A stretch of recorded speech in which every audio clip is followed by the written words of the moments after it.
తాకట్లో ఉన్న బంగారాన్ని విడిపించి ఆ రోజున మార్కెట్ ధర కట్టి మిగిలిన డబ్బును మీకు అందిస్తుంది కొమ్మూరి గోల్డ్.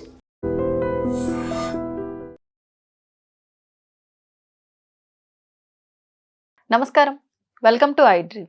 ధర్మ మార్గం విత్ విజిత కార్యక్రమానికి స్వాగతం.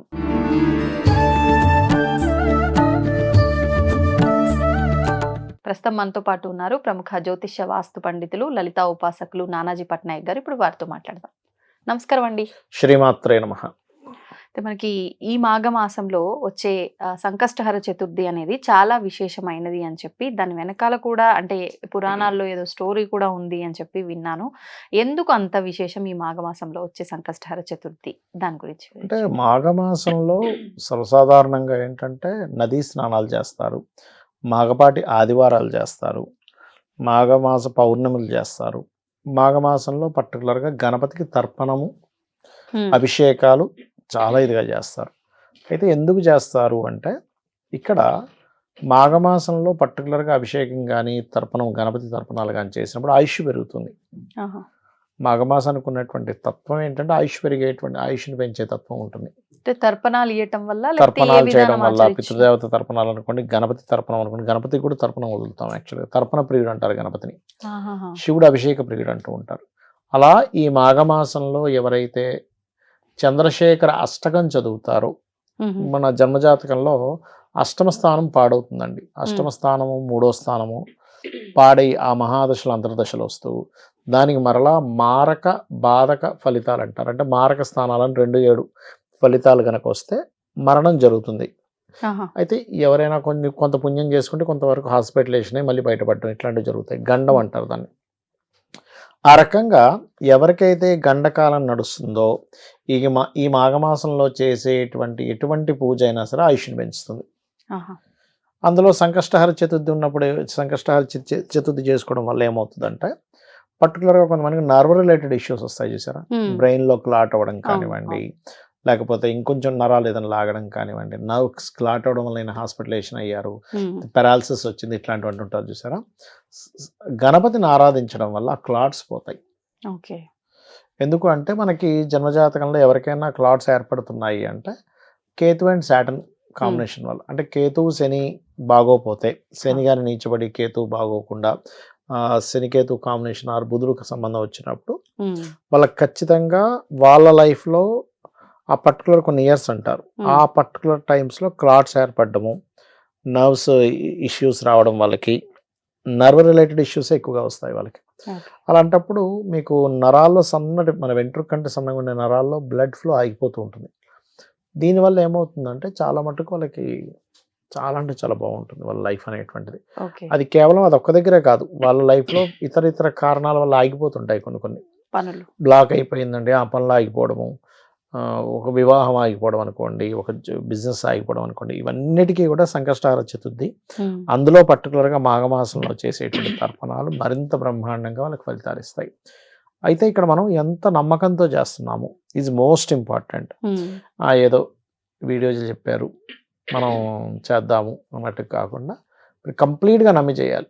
నమ్మకమే భగవంతుడు చెప్పాలంటే. అంటే నమ్మకము అంటే భగవంతుడు ఉన్నాడు, మేము అనుకున్నది తీరుస్తాడు, లేకపోతే మా కష్టాలను తొలగిస్తాడు అనే నమ్మకమా, లేకపోతే అంటే ఎటువంటి నమ్మకం? భగవంతుడు ఉన్నాడని నమ్మకం. ఉన్నాడన్నప్పుడు మీరు మీ ఇది వేరే ఉంటుందండి. ఇప్పుడు ఎగ్జాంపుల్, ఇక్కడ ఎవరో ఉన్నట్టు ఒక కుర్చీలో ఒక మనిషి ఉన్నాడని ఫీల్ అయ్యి మీరు ఏదో యాక్టింగ్ చేయడం వేరు, నిజంగానే ఉన్నాడని ఫీల్ అయినప్పుడు వేరే ఉంటుంది కదా. పక్క రూమ్లో మీ అమ్మగారు ఉన్నారనుకోండి ఉదాహరణకి, ఆ పిలుపులో వేరే ఉంటుంది. అంటే ఎంత గట్టిగా పిలిస్తే ఆవిడ పలుకుతుందని. ఒకసారి పిలిస్తే పలకపోతే ఇంకోసారి పిలుస్తారు. అరే ఏమైపోయినా పిలుస్తుంటే పలకట్లేదు అని అనిపిస్తుంది. కానీ లేదు, మీకు పక్క రూమ్లో మనిషి లేడు అని తెలుసు, కానీ ఉన్నట్టుగా ఫీల్ అయ్యి పలకాలంటే మీరు లోపల నుంచి రాదు. ఎలా పిలుస్తారు? లేదు అంటే మీ మైండ్లో లేదా ఇంకో స్టేజ్ ఉంటుంది, ఉందో లేదో తెలియదు అనుకోండి, అనుమానంగా పిలుస్తుంటారు. అంటే ఇక్కడ ఏంటంటే మీ మైండ్లో భగవంతుడు ఉన్నాడా లేడా అనే కన్ఫ్యూజన్ ఫస్ట్ క్లియర్ చేసుకోవాలి. ఉన్నాడు అనడానికి ఏమిటండి అంటే, మనకు అనేకమైనటువంటి పురాణాల్లో ప్రత్యక్షంగా అతను రావడం ఇవన్నీ కూడా మనం ఉన్నాయి. అంతదాకెందుకు, నేను మొన్న రీసెంట్గా మాకు ఒక 1 year బ్యాక్ మా పెద్ద అబ్బాయికి ఒక ఆయన అయితే ఆంజనేయ స్వామిని చూపించాడు డైరెక్ట్గా. అవును, మనం క్రిందటిసారి కూడా మాట్లాడాం చేసాం. కదండి. ఆంజనేయ స్వామిని చూపించాడు, చనిపోయిన మా అమ్మ నాన్నని మా అత్త మామని కూడా చూపించాడు ఆయన పిలిపించి. అంటే ఏమిటంటే చూపించడము అంటే కళ్ళ Visual గా, వాళ్ళ బింబం కనిపిస్తుందా లేకపోతే ఏంటి? మీకు ఈ కెమెరా ఎలా కనిపిస్తుందో అలా డైరెక్ట్ కనబడింది. నేను అడిగా మా అబ్బాయిని, అని నీకు ఎంత క్లియర్ కనిపిస్తుంది అంటే, ఏదో వెనకున్న కట్టనేం కనిపించట్లేదు, వెనకున్న కట్టను మొత్తం క్లియర్ అయిపోయి కనబడుతుంది. కాకపోతే ముట్టుకుందామని ప్రయత్నం చేస్తే చెయ్యి మాత్రం లోపలికి పోతుంది. అంటే సినిమాల్లో చూపించినట్టు. సినిమాలో చూపించినట్టుగా ఏదో మొత్తం మీద అట్లా 2 సార్లు చూపించాడు, ఒకసారి కూడా కాదు. పోనీ అదేమైనా ఇమాజినేషన్ లేకపోతే ఏదైనా ఒక ఇల్యూజన్ లాగా ఒక మెస్ప్రైజ్ చేసాడు అనుకుంటే, మరి నువ్వు కళ్ళు మూసుకుంటే తెరిస్తే పోవాలిగా. అవును, ఇలా దండం పెట్టుకొని ఇలా చూడగానే మళ్ళీ సేమ్ ఉంటుంది అక్కడ. ఒక కట్టెన్ ఉంటే ఎలా కనిపిస్తుంది, మనకు గోడ ఉంటే ఎలా కనిపిస్తుంది, సేమ్ యాజ్ ఇట్ ఈస్ అలాగే కనిపిస్తుంది 2 times కూడా. ఒక్కరికి కాదు, ఇప్పుడు 40-50 మంది చూపించాడు ఆయన ఒక 20 సంవత్సరాల పీరియడ్లో. అయితే అతను చెప్పేదాన్ని బట్టి లేకపోతే నేను నా ఎక్స్పీరియన్స్ బట్టి నాకు అర్థమైన విషయం ఏంటంటే, రకరకాల డైమెన్షన్స్లో రకరకాల ఎనర్జీస్ ఉన్నాయి.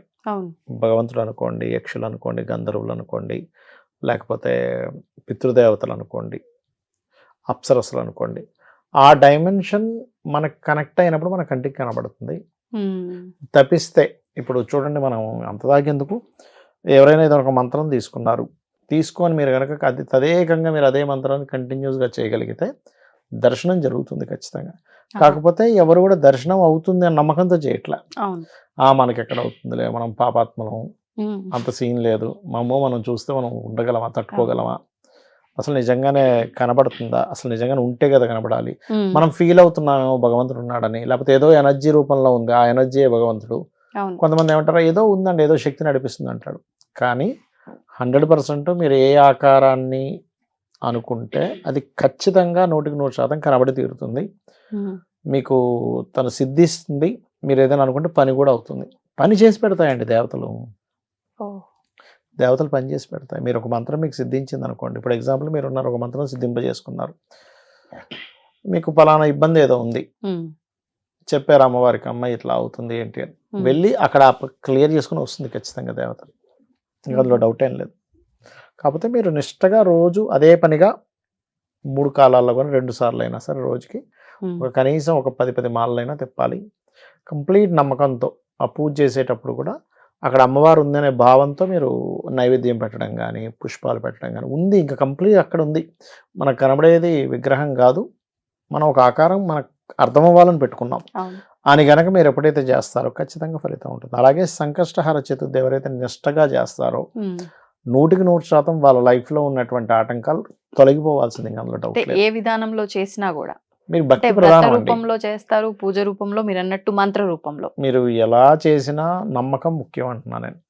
ఉన్నారు అనే ఫీల్ అయి చేయడం వేరు, ఉన్నారో లేరో అన్నప్పుడు మీ మనసు కనెక్ట్ అవ్వదు కదా. ఎందుకు అనుమానంతో చేయొద్దు అంటారంటే, ఫస్ట్ మీ మనసు కనెక్ట్ అవ్వదు. నేను మీకు చెప్పాను, పక్క రూమ్లో మీ అమ్మగారు ఉన్నారు అన్నప్పుడు మీ టోను పిలిచే విధానంలో వేరే ఉంటుంది.